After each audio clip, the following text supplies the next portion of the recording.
CTV News at 5 with Hudson Mack. Good evening. Hudson Mack is off tonight. The Victoria Coalition to End Homelessness has named a new executive director. Andrew Wynne Williams takes over the position on Wednesday. Wynne Williams has spent more than 6 years with the Premier's Technology Council and 8 years with the BC Chamber of Commerce. A Victoria man who advocates for the right to sleep in public places pitched his tent in a Victoria park this morning in what could be another attempt to get arrested. David Johnston set up camp under the giant sequoia tree in Centennial Square outside Victoria's City Hall. Johnston has long been an advocate for people who want to sleep outside in city parks. He's been arrested numerous times for violating Victoria's no camping bylaws. The City of Victoria says Johnston is in contravention of a court order barring him from setting up camp in the square. He's also in contravention of the injunction the city obtained to deal with the Occupy Victoria encampment. Victoria Police say they are waiting on the City of Victoria and bylaw enforcement officers for the next course of action. Victoria's skyline is about to change. Bosa Properties broke ground this morning on a 21-story landmark in Vic West. Heavy equipment was on site digging out the foundation for the Promontory Tower at Bayview Place. The project will create more than 150 jobs at the peak of construction. The building will overlook the inner harbour, rise 65 metres or 215 feet into Victoria's skyline, and offer more than 170 homes. Developers say it will be the tallest tower along the water. Well, I think what's different about this project here in Victoria is the fact that it's a narrow, taller building.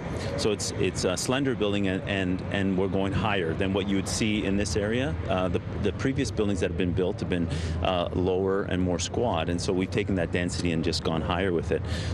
The tower is expected to be complete in 2 years. So far, 50% of the suites are sold.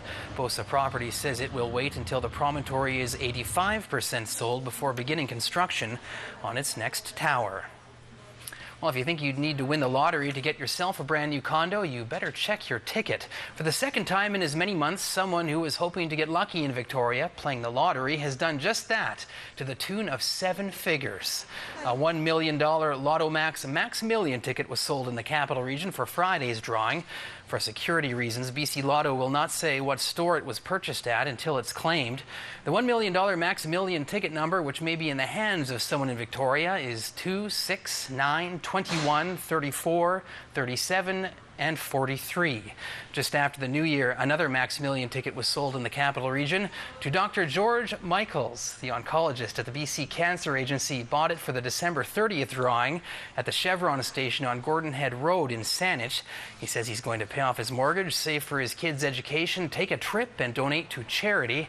This week's Lotto Max draw is sitting at $50 million. Opponents to smart meters are asking the provincial health officer to step in and order BC Hydro to give you the option to opt out. The group calls itself Citizens for Safe Technology, and it says you should have the right to refuse having a smart meter installed on your home for your health. People opposed to smart meters have long insisted that the meters give off harmful radiation that is damaging to your health. Today, protesters presented the provincial health officer with 2 reports out of the U.S. that they claim cast a doubt on the safety of smart meters, but our provincial health officer disagrees.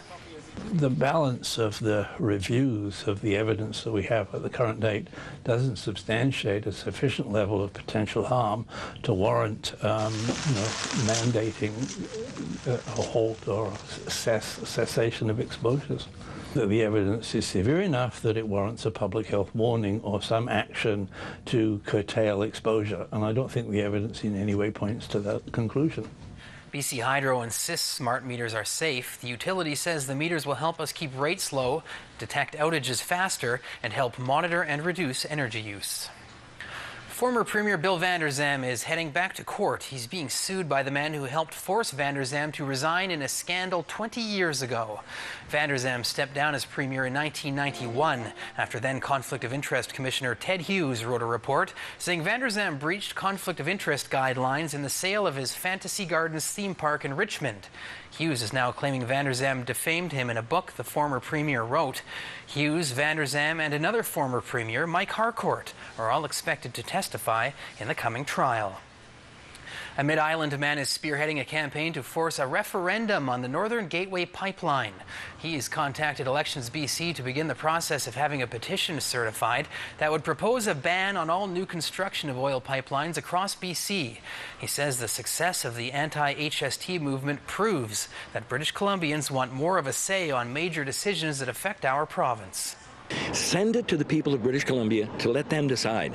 Democracy in action kind of thing. It gives them the possibility of deciding what's going to be one of the major pieces of construction in our history. This is changing the landscape of our province, and we must have a say in this. The movement is still very new, but there are hopes to have a website up and running soon so that anyone interested in learning more or helping gather signatures can access information online. A Canadian company is putting its best foot forward in helping people keep their toes warm in the capital region. McGrath Socks is warming up people's feet by giving away 10,000 pairs of socks to Greater Victoria charities. The first shipment of socks was shared at the Victoria Native Friendship Centre this morning in Saanich. For 7 years, Avoda, the social action group of Congregation Emmanuel, has been teaming up with the company to help support people in need. There have been more than 40,000 pairs of socks since 2005 have come into the Capital Region District. And so you can estimate at least $200,000 worth of socks. It's amazing. And what they do is they have an overrun or an order that's not as large as they expected, and they have socks remaining, and we gobble them up. Some of the agencies that will be distributing the socks are Our Place, Rainbow Kitchen, and Victoria Kool-Aid Society. A vandalism spree has caused thousands of dollars in damage to a Cowichan Valley car dealership. It happened sometime overnight at the Peter Balje Chevrolet on the Island Highway. Police say nothing was stolen. The vandals only wanted to cause damage. Several vehicles, including 6 pickup trucks that were parked in the lot at Peter Balje Chevrolet, had been vandalized. Culprits had broken windows, the windshields as well as the rear windows of vehicles by throwing rocks at them. This is one of actually several incidents in the past few years with Peter Balje Motors, and unfortunately it's been a tough go of it for them. Anyone with information on who might be responsible for the damage is asked to contact North Cowichan Duncan RCMP. RCMP are also looking for your help to track down a man suspected in a string of frauds from Nanaimo to Greater Victoria. He was caught on surveillance video at a liquor store he targeted in Duncan. Police say the man approaches the till and presents a large bill, either a 50 or 100. He asks for change and then manages to distract the clerks so that he ends up with his change and the original bill, as well as an item from the store. If you recognize the man, you're asked to contact the RCMP.